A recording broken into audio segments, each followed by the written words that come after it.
Paper attendance का ठीक है सर तो सामने से सुनेंगे।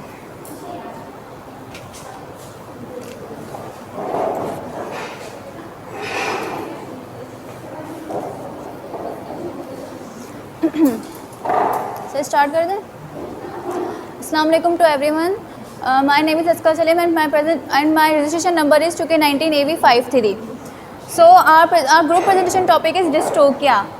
My subtopic is introduction of dystocia.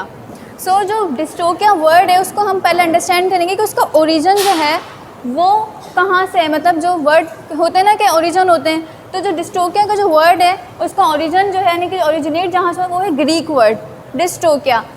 अब हम देखें तो डिस मीन्स डिफ़िकल्टी और टोकोज मीन्स बर्थ। मीन्स के ऐसी बर्थ या ऐसी एबनॉर्मलिटी जिसके अंदर जो बर्थ हो फीटस की वो एबनॉर्मल हो यानी डिफ़िकल्ट हो डैम को एक्सपेल आउट करने के लिए। एक्सपेल आउट करे फीटस को तो उसमें जो है ना उसको एबनॉर्मलिटी आए या फिर कोई डिफ़िकल्टी आए। या फिर इनएबिलिटी हो डैम की। जैसे कि नॉर्मल अगर हम कंडीशन देखें तो उसको हम कहते हैं यूटोकिया, वो भी ग्रीक वर्ड से ही ओरिजिनेट हुआ है। इसमें क्या होगा कि नॉर्मली जो डैम होगी ना वो अपने फीटस को एक्सपेल आउट कर सकेगी, पर जो डिस्टोकिया होता है उसके अंदर ऐसा नहीं होगा। डिस्टोकिया मीन्स अगर हम इसको प्रॉपर एक डिफ़ाइन करें अंडरस्टैंड करें इस वर्ड को तो क्या होगा कि इनएबिलिटी होगी काउ की कि एक्सपेल आउट करना न्यू नीड्स को या फीटस को from the birth canal through the uterus, या फिर ये हो सकता है कि डिफ़िकल्टी या फिर एबनॉर्मलिटी हो सकती है। अब डिस्टोकिया के जो है ना कुछ फैक्टर्स होते हैं, ठीक है। अब डिस्टोकिया एक कंडीशन है, एबनॉर्मलिटी है, तो जाहिर सी बात है इसके नेगेटिव इफेक्ट भी होंगे, तो वो दोनों पर होते हैं। सबसे पहले हम डिस्कस करते हैं कि काफ पे जो नेगेटिव इफेक्ट्स हैं वो कौन कौन से हैं।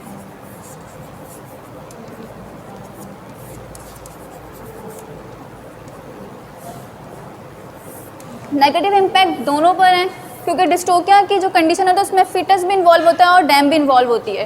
तो यहाँ पे हम काफ के लिखेंगे और यहाँ पे डैम के मीन्स के काऊ के। अब जब काफ के अंदर जो नेगेटिविटी हो मतलब नेगेटिव इम्पैक्ट्स होंगे डिस्टोकिया की कंडीशन की बेस पे, तो वो कौन कौन से होंगे। पहला है प्रोलॉन्ग हाइपोक्सिया होगा,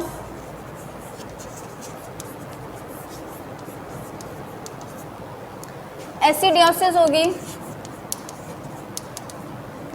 विगोर कंडीशन आएगी, सेकंड स्टिल बर्थ आएगी, स्टिल बॉर्न काफ। और डैम के अगर हम देखें तो ट्रॉमा होगा, पैरेसिस होगी, मेट्राइटिस की कंडीशन आ सकती है और एंडोमेट्राइटिस। तो जब नेगेटिव इम्पैक्ट हो रहा है काफ के ऊपर इन चीज़ों का मीन्स के प्रोलॉन्ग हाइपोक्सिया में क्या होता है कि जो ऑक्सीजन होती है ना उसकी अमाउंट कम हो जाती है, यानी कि शॉर्टेज ऑफ ऑक्सीजन हो जाती है, ठीक हो गया। सेकंड में क्या होगा एसिडियोसिस मीन्स के जो हमारे पास काफ है उसके अंदर एसिड की जो क्वांटिटी होगी ना या जो लेवल होगा नॉर्मल से वो इंक्रीज़ हो जाएगा एसिड का। अब ये कंडीशंस क्यों हो रही हैं, ऐसा क्यों है, क्या है कि ना जो काफ है उसके अंदर ऐसी चीज़ें आ रही हैं कि हाइपोक्सिया हो रहा है, एनॉक्सिया हो रहा है। हाइपोक्सिया मीन्स मतलब ऑक्सीजन की मतलब शॉर्टेज होगी पर मतलब ऐसा होगा कि डिफ़िकल्टी नहीं होगी, पर एनॉक्सिया में ये होता है कि बहुत हाई लेवल की ना शॉर्टेज हो जाती है जिसमें जो काफ है ना उसकी डेथ भी कॉज हो सकती है। एसिडोसिस क्यों, क्योंकि जो काफ होता है वो प्रेजेंट होता है हमारे पास जो डैम का जो यूट्राइन होता है या फिर एंडो यूट्राइन का जो पार्ट होता है ना वहाँ पे प्रेजेंट होता है, वहाँ पे जो है ना उसके लिए डिफ़िकल्टी होती है। इसी वजह से जो है ना एसिडियोसिस की कंडीशन यानी कि एसिड की अमाउंट जो है ना वो बढ़ जाती है क्योंकि वो एक ऐसी प्लेस पे मतलब स्टक हुआ है। विगोर मीन्स क्या होता है कि जो काफ की जो खुद की स्ट्रेंथ है ना बाहर आने की एबिलिटी है कि वो खुद से मतलब कोशिश करके बाहर की साइड आए, एक्सपेल आउट होगा उसके यूट्रस से या उसके बर्थ कैनाल से, वो नहीं हो पाता, तो उसके अंदर विगोर मतलब उसकी खुद की स्ट्रेंथ नहीं होगी, इतना वीक होगा वो। सेकंड स्टिल बॉर्न काफ, जैसे कि पहले प्रेजेंटेशन में भी वाली चीज़ बताई है स्टिल बॉर्न काफ, उसमें क्या होता है कि ये जब होगा ना तो इसमें डेथ हो जाती है, तो कार्विंग से पहले होगी या तो कार्विंग के बाद होगी, आफ्टर कार्विंग और बिफोर कार्विंग। अगर ऐसी पॉसिबिलिटी हुई कि ना किसी वेटनेरियन के असिस्टेंट के थ्रू आपने ना काफ को ना एक्सपेल आउट करवा लिया लेकिन फिर भी ना स्टिल बॉर्न का एनिमल होगा तो उसकी 24 आवर्स के अंदर जो है ना डेथ हो सकती है। सेकंड ये थे काफ के ऊपर नेगेटिव इफेक्ट डिस्टोकिया की कंडीशन अगर हुई तो। अब डैम के ऊपर कौन कौन से वो आ सकते हैं नेगेटिविटी पॉइंट्स? ट्रोमा होगा, यानी जो काव है उसको शॉक की कंडीशन आ सकती है। प्रेसिस होगा, प्रेसिस में क्या होता है? वीकनेस होगी, इतनी वीकनेस होगी कि उसके अंदर जो है ना पैरालाइज की कंडीशन आ जाएगी, पैरालाइज हो जाएगी काव।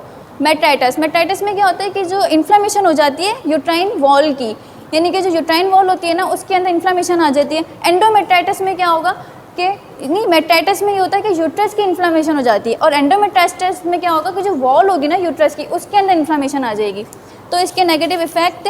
अब जो डिस्टोकिया का जो एनिमल है ना, हम कैसे मतलब डिटेक्ट कर सकते हैं कि इस एनिमल को डिस्टोकिया हो सकता है, या मतलब बाई चांस हम सोच सकते हैं ना कि होगा या नहीं होगा।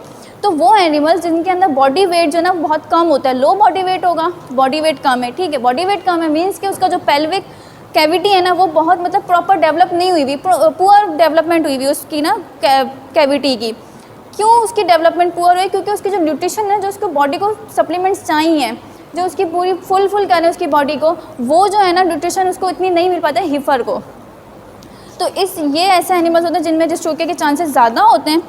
अब ये बात है कि हीफर के अंदर जो है ना वो most commonly in heifer than mature cattles, यानी कि जो हीफर्स होती हैं ना, हीफर मीन्स के ऐसे एनिमल्स जो कि फर्स्ट टाइम काल्विंग करें, तो उनके अंदर डिस्टोकिया जो है वो ज़्यादा होता है एज़ कम्पेयर टू मैच्योर काफ। क्यों ऐसा क्यों होता है? क्योंकि उनके वो इतने मैच्योर नहीं हुई होती, उन्हें मतलब फर्स्ट उनकी काल्विंग होती है, इनकी वजह से जो प्रोडक्शन होती है, फिर रिप्रोडक्टिव परफॉर्मेंस होती है लैक्टेटिंग काउ की, उस पर भी इफ़ेक्ट होता है।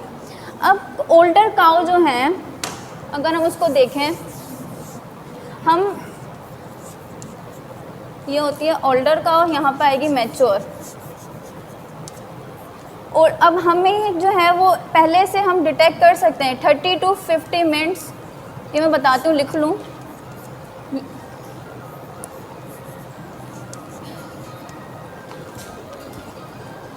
अब यहाँ पे मैंने एक बात कही कि हीफर के अंदर ये वाले चांसेस ज़्यादा होते हैं, मतलब कि मैच्योर काफ में ज़्यादा होते हैं, ओल्डर काफ में इतने नहीं, मतलब ओल्डर काउ में इतने नहीं होते। हम कैसे डिटेक्ट करेंगे? बिफोर काल्विंग ये होता है कि जो एक वाटर बैग होता है ना, उसको जो मतलब फीटस को जो फीटस है ना उसमें जिसमें कवर हुआ होता है, वो वाटर बैग जो है ना अगर 30 से 50 मिनट्स पहले, यानी काल्विंग क्या होता है, जब जो लास्ट का जो स्टेज है ना लेबर स्टेज, उस टाइम पे अगर 30 से 50 मिनट्स पहले जो है ना जो वाटर बैग है ना वो बस्ट हो गया, तो आपकी नॉर्मल काउ डिलीवर कर लेगी, एक्सपेल आउट कर देगी फीटस को। और अगर ये नहीं हुआ तो यहाँ पे किस चीज़ के चांसेस है, अभी कौन सी कंडीशन होगी, यहाँ पे होगी डिस्टोकिया।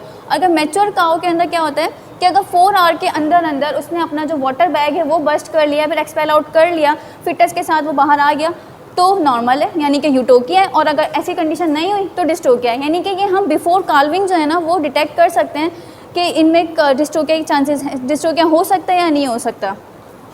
अब क्या होता है कि इसके जो सिंपल है ना वो ये है कि डिस्टोकिया का वैसे तो हम मैनुअली कोशिश करते हैं या फिर इंस्ट्रूमेंट के थ्रू, जो इनके इंस्ट्रूमेंट है उससे कोशिश करते हैं कि एनिमल को प्रॉपर्ली मतलब किसी वेटनेरियन के असेसमेंट के थ्रू मतलब एक्सपेल आउट करवा लें।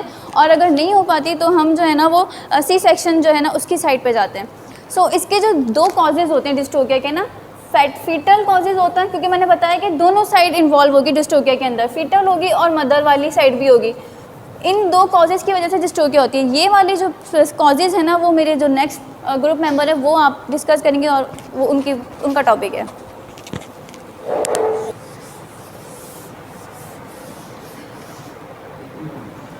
अस्सलाम वालेकुम, I am Bakhtawar Haiyar, my registration number is 2K19AV55। अगर आपको मेरे यहाँ बैठने से प्रॉब्लम हो तो मैं अपनी जगह नो सर।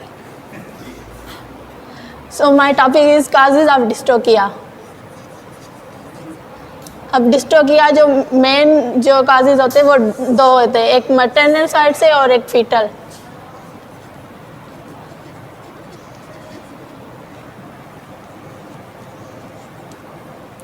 पहले आ जाते हैं मैटरनल काजेज। जो मैटरनल काजेज होते हैं उसमें 2 फोर्सेस आ जाते हैं, एक यूट्राइन फोर्सेस और दूसरा होता है एब्डोमिनल फोर्सेस। अब यूट्राइन फोर्सेस में पहले यूट्राइन इनर्शिया। यूट्राइन इनर्शिया होती है क्या है, जो यूट्रस होता है वो अपनी नॉर्मल जो कॉन्ट्रैक्शन होती है उस पावर को लूज़ करते हैं, हम उसको यूट्राइन इनर्शिया बोलते हैं। अब यूट्राइन इनर्शिया में होता है primary uterine inertia, secondary uterine inertia.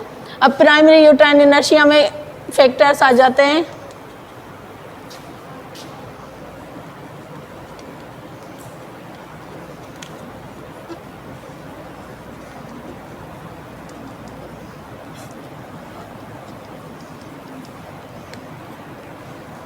Myometrium defect की वजह से ओवर स्ट्रिचिंग हो जाती है, कोई भी टॉक्सिक की डिजनरेशन हो जाती है, या वो डाइटरी डिफिशेंसीज हो जाती है जिसकी वजह से मिनरल उसको सही नहीं मिलते, तो ये प्राइमरी यूट्राइन इनर्शिया के काजेज है। दूसरी बात केमिकल आ जाते हैं, हार्मोन्स आ जाते हैं, जैसे एस्ट्रोजन और प्रोजेस्टेरोन है, और कैल्शियम सप्लीमेंट्स की वो कमी हो जाए तो उसकी वजह से भी होता है। जैसे कि हमें पता है कि अगर कैल्शियम ना हो तो वो काज करवा सकती है, यूट्राइन काज करवा सकती है डिफ़िकल्टी इन बर्थ या डिस्टोकिया, तो वो बहुत ज़रूरी है। दूसरा है सेकेंडरी यूट्राइन इनर्शिया क्या होती है? सेकेंडरी यूट्राइन इनर्शिया होती है यूट्रस कंट्रैक्ट तो कर रहा है पर कुछ टाइम के बाद वो अपनी जो कंट्रैक्शन की जो वो एबिलिटी होती है ना वो खो देता है, तो उसको हम बोलते हैं सेकेंडरी यूट्राइन इनर्शिया। अब एब्डोमिनल फोर्सेस,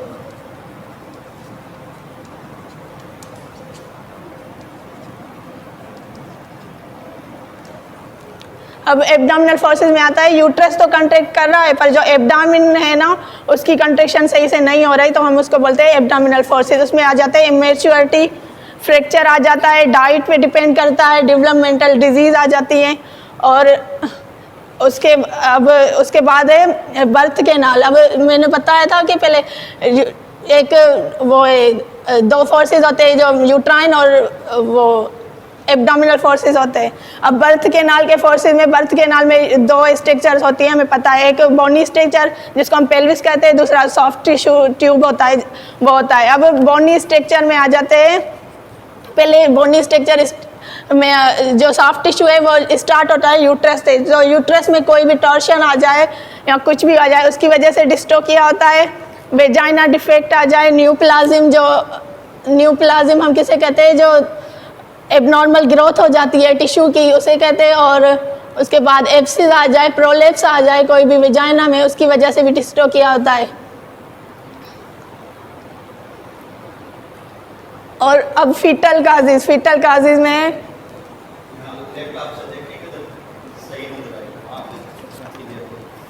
फीटल काजेज में क्या है? फीटल ओवरसाइज, जो फीटस होता है वो ओवरसाइज हो जाता है, और उसमें वो जो प्रोलॉन्ग गेस्टेशन, अगर गेस्टेशन ज़्यादा हो जाए तो उसकी वजह से भी ये हो सकता है डिस्टोकिया। और डेवलपमेंट डिफेक्ट, डुप्लीकेशन, एसाइड्स, एनासार्का और हाइड्रोसेफेलस। एनासाइड्स क्या है? जो फ्लूइड होता है वो जो फ्लूइड फिल हो जाता है यूट्रस, उसकी मेम्ब्रेन, फीटस मेम्ब्रेन में फ्लूइड फिल हो जाता है, उसको हम बोलते हैं एसाइड्स और एनासार्का। और हाइड्रोसेफेलस, उसके ब्रेन में जो फ्लूइड जमा हो जाता है उसको हम हाइड्रोसेफेलस बोलते हैं। दूसरा है फेल्यूटी डिस्पोजिशन। अब हमें पोजीशंस का पता होना चाहिए, नॉर्मल 3 होती है, प्रेजेंटेशन, पोजीशन और पोस्चर। जो प्रेजेंटेशन है वो नॉर्मल प्रेजेंटेशन होती है इंटीरियर लॉन्गिट्यूडनल। अगर वो वर्टिकल पोजीशन आ जाए तो वो हमें एबनॉर्मल, अगर पहले प्रेजेंटेशन अगर वो वर्टिकल में आ जाए तो वो एबनॉर्मल होती है। दूसरा है पोजीशन जो है वो डार्सोसेक्रल पोजीशन जो है नॉर्मल है। और तीसरा है पोस्चर जो होता है उसके फोर लिम्स एक्सटेंड होती है विथ हेड के साथ। अगर वो विथ चेस्ट आ जाए तो उसके शोल्डर का जो डायमीटर है वो बढ़ जाता है और ये abnormal. Hello everyone, my name is Masuma, registration number 2K19AV111। आज को जो मेरा टॉपिक है वो है इंटेंशन और guidelines and medical management of the dystocia. अब पहले हम डिस्कस करेंगे इंटरवेंशन गाइडलाइंस। इंटरवेंशन बोल दें आप लोग या आप लोग बोल दें ट्रीटमेंट। तो इंटरवेंशन में क्या होता है? अब इंटरवेंशन में स्टेजेस होती हैं जिनकी जो है वो कंडीशंस होती हैं। पहले जो है हम स्टेजेस डिस्कस कर लेते हैं। टोटल जो है वो 3 स्टेजेस होती हैं।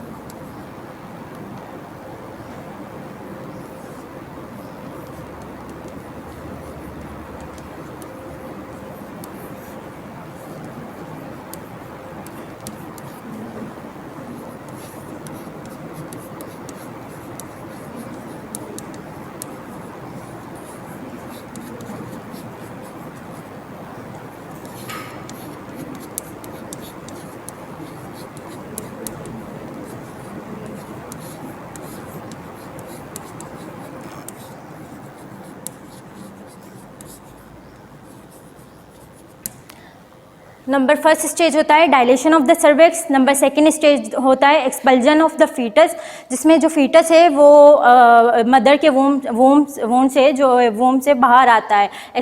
लास्ट जो स्टेज है, थर्ड स्टेज है expulsion of the fetal membrane.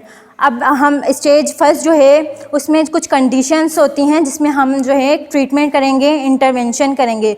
जो फर्स्ट स्टेज होता है उसका जो टाइम पीरियड होता है वो 2 से लेके 6 तक होता है। अगर जो है लेबर 8 घंटे से ज़्यादा हो चुका है तो हम इसमें जो है इंटरवेंशन करते हैं। नंबर सेकेंड स्टेज जो हमारा है expulsion of fetus. Expulsion of fetus में अब कौन कौन सी कंडीशंस आ जाती हैं जिसकी वजह से जो है हमें इंटरवेंशन करनी होती है, हमें ट्रीटमेंट करना होता है। वो जो फर्स्ट है वाटर सेक जो है विजिबल होता है।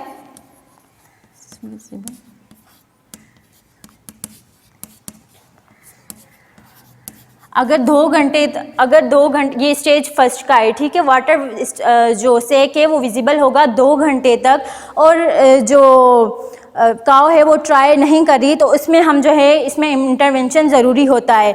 जो सेकंड है, अगर काव जो है वो 30 मिनट्स तक ट्राई कर रही है पर कोई प्रोग्रेस नहीं आ रहा, उसमें हम जो है उसको ट्रीट करेंगे। नंबर थर्ड जो है, अगर काव जो है वो साइंस शो करिए एक्सेसिव फटीग के या स्ट्रेस में है, या फिर जो है स्वेलिंग ऑफ द टंग हो गई है, सीवियर ब्लीडिंग आ रही है रेक्टम से, उस कंडीशन में भी हम जो है वो ट्रीट करते हैं सेकेंड जो है एक्सपल्जन ऑफ फीटस में। अब जो एक्सपल्जन ऑफ फीटल मेम्ब्रेन है उसका टाइम पीरियड होता है 12 घंटे। 12 घंटे के अंदर एक्सपल्जन ऑफ फीटस होनी चाहिए। अगर जो है 12 घंटे से ज़्यादा हो चुका है तो उसमें भी हम जो है इंटरवेंशन करते हैं। अब हम आ जाते हैं medical management of the dystocia. Medical management of the dystocia का गोल ये होता है कि हम मेडिकल मैनेजमेंट में जो है हम स्टिमुलेट करते हैं, मायोमेटेरियम को स्टिमुलेट करते हैं।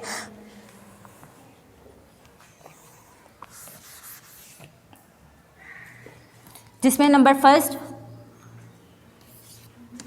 फर्स्ट में हम जो है वो सडेशन प्रोवाइड करेंगे। सडेशन जो है वो नेसेसरी होता है ऑब्स्टेट्रिक्स के लिए, और अगर जो डेम है या काओ है वो एक्सट्रीमली नर्वस है ना तो उसमें जो है हम उसको सडेशन प्रोवाइड करेंगे। नंबर सेकेंड होता है फीटल ऑब्स्ट्रक्टल मैनिपुलेशन।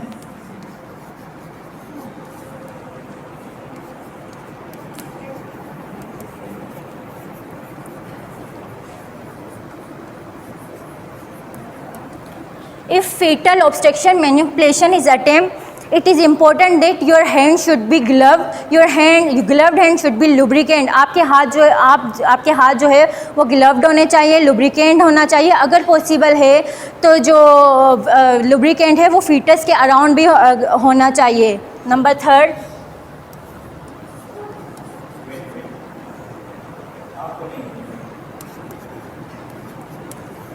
थर्ड, जो है ऑक्सीटोसिन।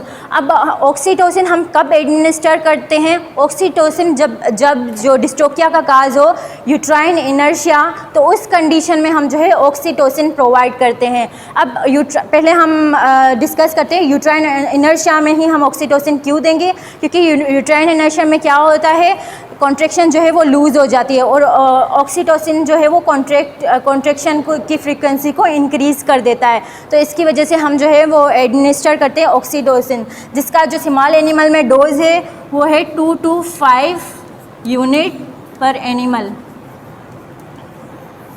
और लार्ज एनिमल में 20 to 40 यूनिट्स हम देते हैं पर एनिमल। अब जो ऑक्सीटोसिन है स्मॉल एनिमल में वो हम देते हैं 20 to 30 मिनट्स इंटरवल्स पे देते हैं। 3 डोजेस टोटल हम देंगे स्मॉल एनिमल में। अगर फिर भी कोई प्रोग्रेस नहीं हो रहा तो उसमें जो है हम डोज बढ़ा भी सकते हैं, अगर प्रोग्रेस नहीं हो रहा तो। उसके बाद हम देंगे कैल्शियम।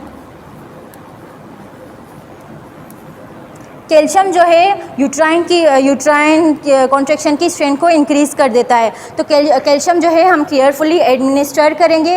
कैल्शियम और जो ऑक्सीटोसिन है वो एक साथ अच्छा वर्क करती हैं, तो हम कैल्शियम को पहले 10 मिनट पहले ऑक्सीटोसिन के देंगे। 10% जो है हम कैल्शियम ग्लूकोनेट देंगे। लास्टली मैं आपको जो है एक पिक्चर दिखाऊंगी जिसमें जो है बहुत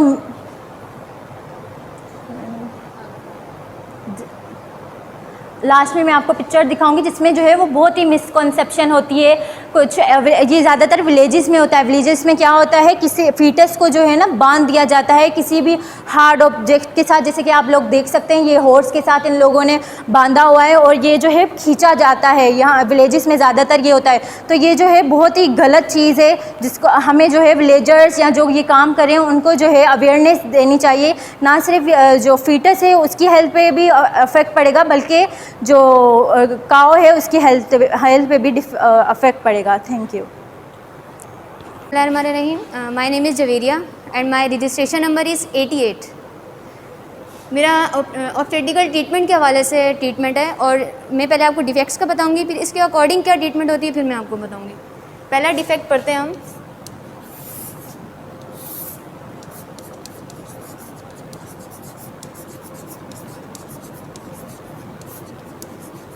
फीटल मॉन्स्टर। फीटल मॉन्स्टर को माल डेवलपमेंट भी कहते हैं। इसके अंदर क्या होता है कि काफ के जो हाइंड क्वार्टर्स होते हैं वो अप टूवर्ड्स द हेड हो जाते हैं और इसके जो इंटरनल ऑर्गन्स हैं और एब्डोमिनल वॉल जो होती है ना वो ओपन हो जाती है। अब ये दो रीजंस की वजह से होती है।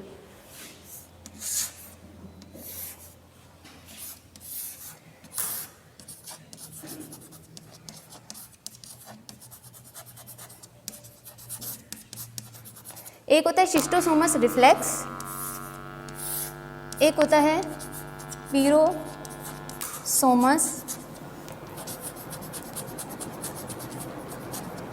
इलम्बस। एक होता है शिस्टोसोमस रिफ्लेक्स, एक होता है पीरोसोमस इलम्बस। अब शिस्टोसोमस रिफ्लेक्स और पीरोसोमस रिफ्लेक्स जो हैं दोनों ही कंजेनाइटल हैं। अब दोनों ही कंजेनाइटल किस तरीके से हैं? पहले शिस्टोसोमस रिफ्लेक्स के अंदर क्या होता है, इसके अंदर ये शिस्टोसोमस अलग है और रिफ्लेक्स अलग है। दोनों तरीके से मैं आपको बताती हूँ। शिस्टोसोमस में क्या होता है कि एब्डोमेन और थोरेसिक विसरा जो है समटाइम्स ओपन हो जाते हैं, एक्सपोज हो जाते हैं। और रिफ्लेक्स किस को इंडिकेट कर रहा है कि इसके अंदर जो वेंट्रल कर्वेचर है वो कॉन्वेक्स हो जाता है इस तरीके से। वर्टिब्रे इस तरीके से होती है, ये इस शेप में आ जाती है और इसका हेड भी डेविएट हो जाता है, नीचे की साइड पे चला जाता है और इसकी जो वर्टिब्रे वो भी इस तरीके से होती है, लाइक कॉन्वेक्स बन जाता है रिफ्लेक्स। ठीक है, ये जो है ग्रीजम डिफेक्ट भी इसको कहते हैं, ग्रीजम डिफेक्ट।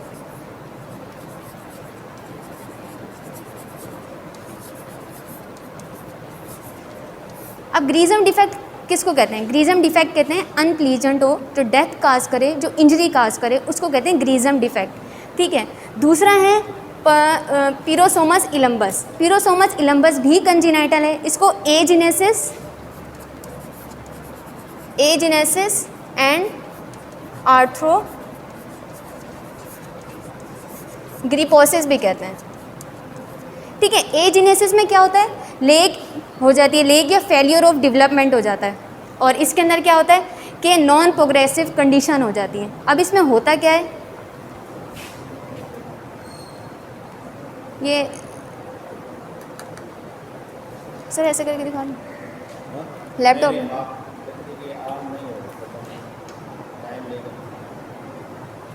सर ऑन हो गया।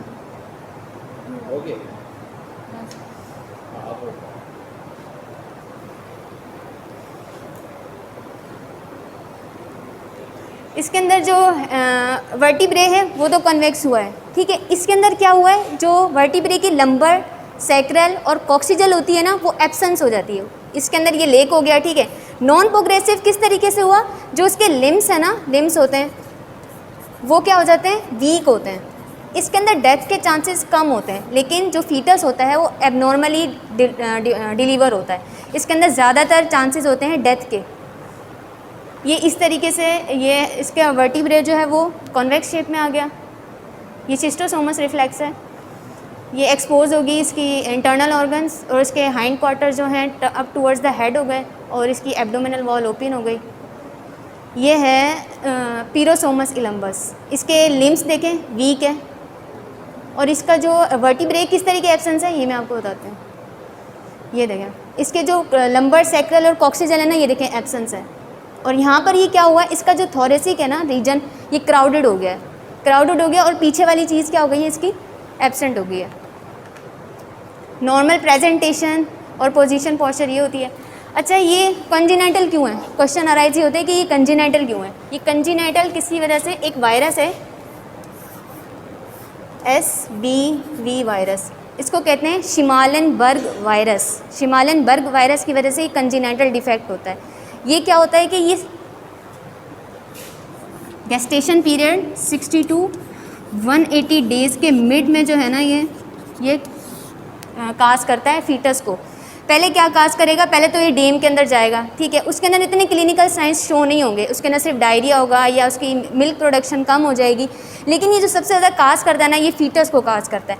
इसका जो है ना ये CNS सिंड्रोम काज करता है। इसके अंदर ये CNS सिंड्रोम, ठीक है, CNS सिंड्रोम काज करता है और इसके ब्रेन को, इसके स्पाइनल कॉर्ड को जो है वो ख़राब कर देता है, इसके लिम्स को ख़राब कर देता है। अच्छा, इसकी वैक्सीन भी अवेलेबल है, वैक्सीन। अच्छा, ये कैटल में 2 लगती हैं ये वैक्सीन, ठीक है, और शीप में 1 लगती है। ये पाया कहाँ गया था? ये पहले वायरस कहाँ पाया गया था? ये मिडल ईस्ट में पाया गया था। मिडल ईस्ट में जर्मनी के अंदर पाया गया था 2011 के अंदर,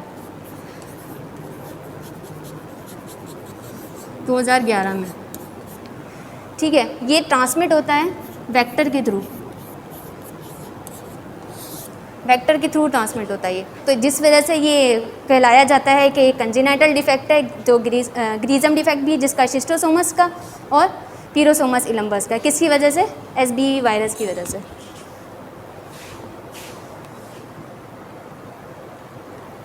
उसके बाद बात करते हैं म्यूटेशन की।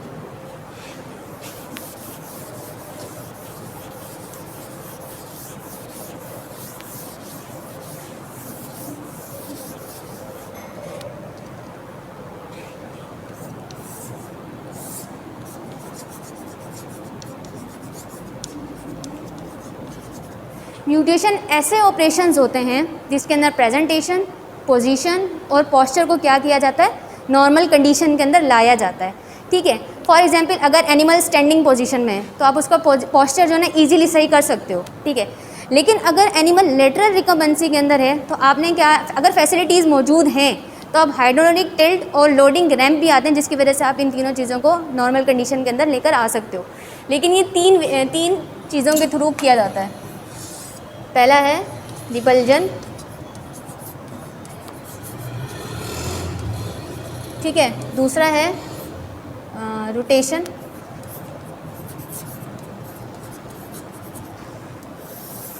तीसरा है वर्जन,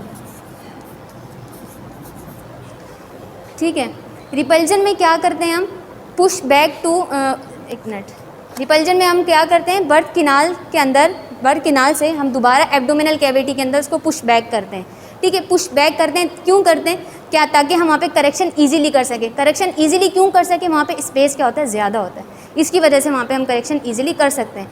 क्या करते हैं कि स्टमक ट्यूब भी हम डाल सकते हैं, इसमें वाटर लुब्रिकेंट बेस हम 3 लीटर डाल सकते हैं। और आप आर्म्स को और हैंड्स को क्या करें? लुब्रिकेट करें, ताकि ईजिली आप क्या कर सकें? उसको रिपल कर सकें फीटस को, ठीक है। इसके अंदर एक इंस्ट्रूमेंट भी यूज़ कर सकते हैं हम, इंस्ट्रूमेंट। उस इंस्ट्रूमेंट का नाम है, एक मिनट, कुंस्कर्च। ये भी आप इस्तेमाल कर सकते हैं, कुंस्कर्च। लेकिन इससे क्या होगा? यूट्राइन कैविटी के रप्चर होने के चांसेस ज़्यादा होंगे। अगर आप हैंड और आर्म्स को कर सकते हैं बेटर वे में तो आप उसको करें, वरना आप ये भी यूज़ कर सकते हैं। दूसरा है रोटेशन। रोटेशन में हम क्या करते हैं? Turning of the fetus, turning of fetus. इसमें इसकी पोजीशन को सही करते हैं, ठीक है। इसमें इसकी पोजीशन को सही करते हैं, इसको डोर्सोसैक्रल के अंदर लेकर आते हैं, ठीक है। वर्जन में भी हम यही करते हैं, लेकिन हम इसकी प्रेजेंटेशन को यहाँ पर सही करते हैं।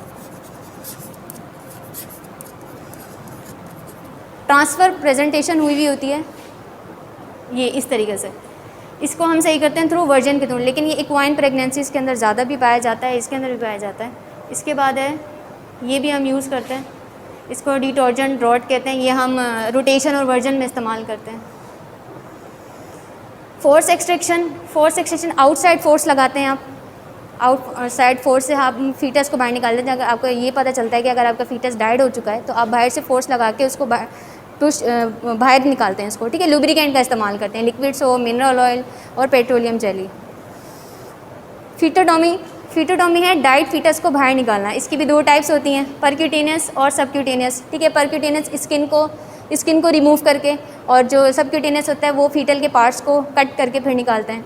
इसके अंदर ये ऑब्स्टेटिकल इंस्ट्रूमेंट यूज होते हैं, anal hook, calving rope, eye hooks, chain and handler, ठीक है। सिजेरियन सेक्शन भी करते हैं जो कि रूटीन बेसिस में किया जाता है, सर्जिकल ट्रीटमेंट। इसमें एनेस्थीसिया भी देते हैं। अच्छा, एपिड्यूरल एनेस्थीसिया भी आप दे सकते हैं।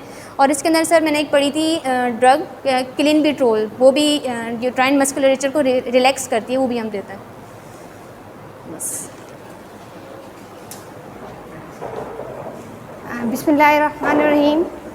My name is Hifza. My registration number is 2K19AV76.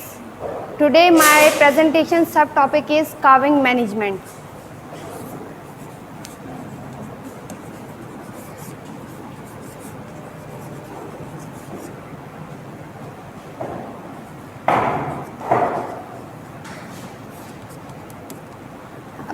First of all जो है ना, हमें कार्विंग मैनेजमेंट में कौन सी कंडीशन देखनी चाहिए, कौन से ऑब्जर्वेशन करनी चाहिए, जिसकी बेसिस पर हम जो है ना कार्विंग मैनेजमेंट करते हैं।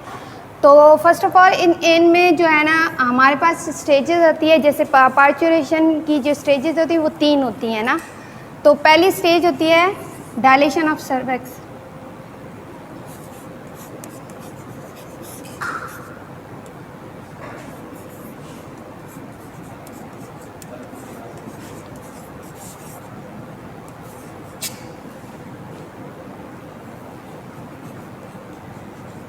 डायलेशन ऑफ सर्विक्स में क्या होता है कि ना यूट्राइन जो है वो कॉन्ट्रैक्ट करता है, और ना यूट्राइन के कॉन्ट्रैक्ट होने से जो है वो फीटस जो है वो विजाइना में एक्सपेल्ट आउट हो जाता है। और इसका जो ड्यूरेशन होता है वो 3 से 4 आवर्स तक होता है, ठीक है। और सेकंड इसकी कंडीशन जो है, सेकंड स्टेज जो है इसकी वो होती है एक्सपल्जर of foetus.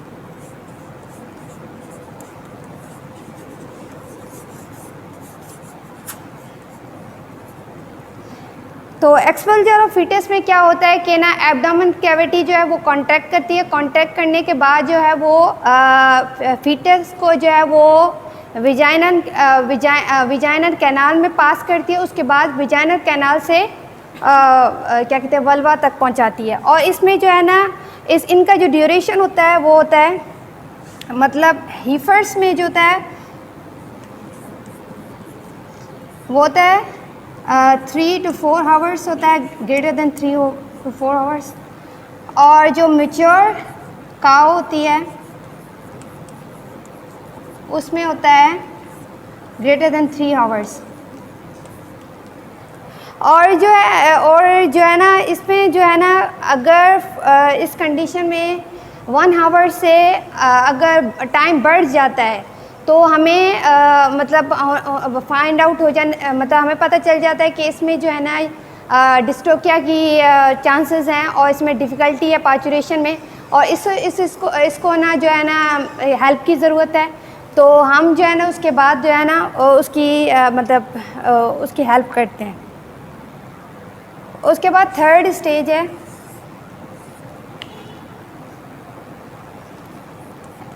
Expulsion of fetal membrane. Expulsion of fetal membrane जो होती है वो इसमें जो है ना फीटल मेम्ब्रेन जो है वो रिमूव आउट हो जाती है। उसके बाद ये इनिशिएट करता है यूट्राइन इन्वोल्यूशन। यूट्राइन इन्वोल्यूशन क्या होता है, इसमें जो है जो प्रेग्नेंट यूट्रस होता है वो टर्न हो जाए प्री प्रेग्नेंट स्टेज में। प्री प्रेग्नेंट स्टेज मतलब नॉर्मल स्टेज में आ जाए, उसको यूट्राइन इन्वोल्यूशन बोलते हैं।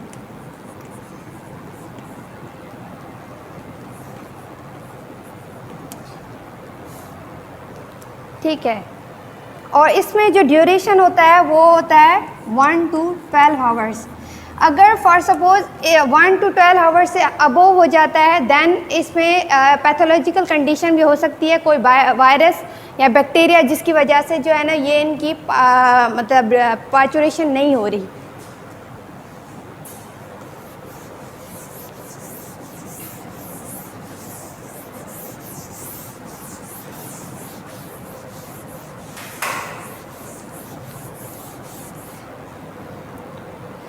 उसके बाद हमें जो इनकी फीडिंग करनी है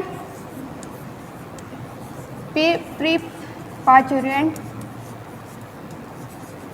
काऊ की, कि हमें जो है ना लेट मॉर्निंग, मतलब हमें लेट मॉर्निंग में करनी चाहिए।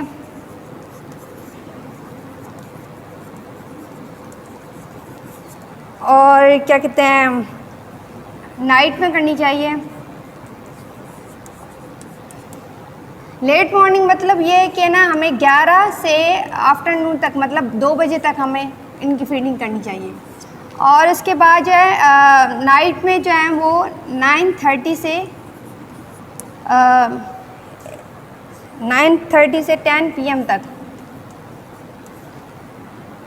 उसके बाद जो है हमें अभी फीडिंग तो हो गई, उसके बाद जो है काफ को जो है वो इंगेज करना है मदर के साथ, तो उसकी ड्यूरेशन जो होती है वो इन डे टाइम होती है ना, मतलब पूरा whole day from 7 AM to 7 PM।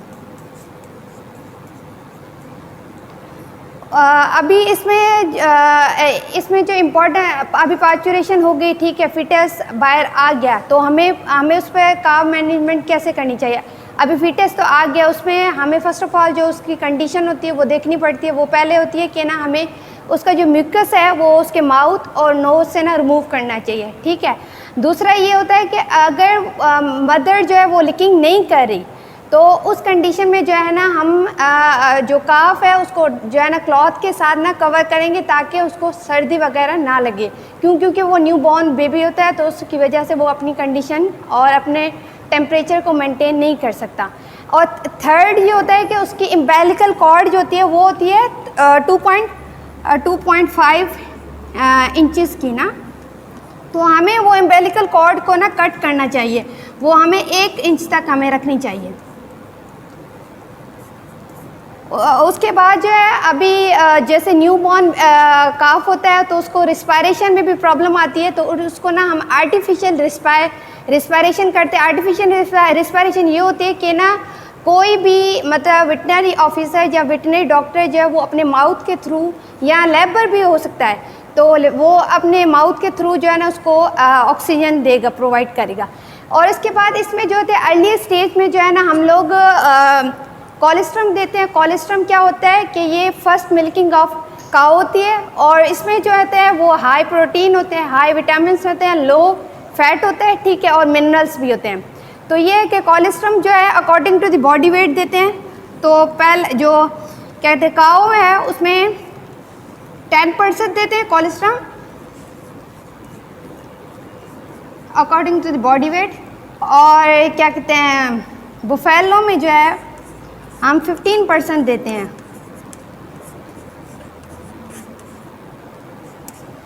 That's my topic.